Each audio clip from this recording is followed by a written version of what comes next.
যোৱা ৪৮ ঘণ্টাত দেশ-বিদেশত হোৱা ঘটনাসমূহৰ বিষয়ে আলোচনা কৰোঁ বলক।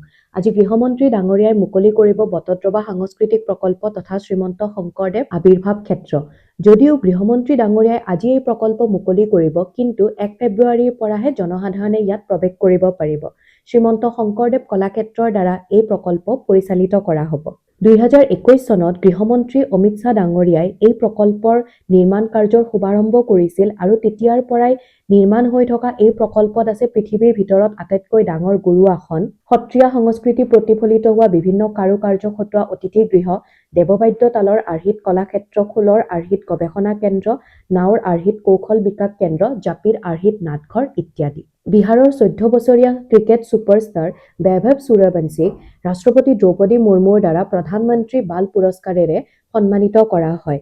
তাৰোপৰি যোৰহাটৰ নিবাসী আইচি প্ৰিয়া বৰাক বিজ্ঞান আৰু প্ৰযুক্তিবিদ্যাত দেখুওৱা কৌশলৰ বাবে এই বঁটাৰে সন্মানিত কৰা হৈছে। ইজৰাইলে অফিচিয়েলি সোমালিলেণ্ডক মান্যতা প্ৰদান কৰিছে আৰু এইটো কৰা ইজৰাইল বিশ্বৰ প্ৰথমখন দেশ হৈ পৰিছে। ১৯৯১ চনত সোমালিলেণ্ডে সোমালিয়াৰ পৰা পৃথক হৈছিল যদিও এতিয়ালৈকে কোনো এখন দেশে মান্যতা প্ৰদান কৰা নাছিলে। এনেকুৱা ডেইলি কাৰেণ্ট এফেয়াৰ্ছসমূহৰ বাবে আপোনালোকে স্কৰ্ড ইমি চেনেলটো ছাবস্ক্ৰাইব কৰিবলৈ নাপাহৰিব। ধন্যবাদ।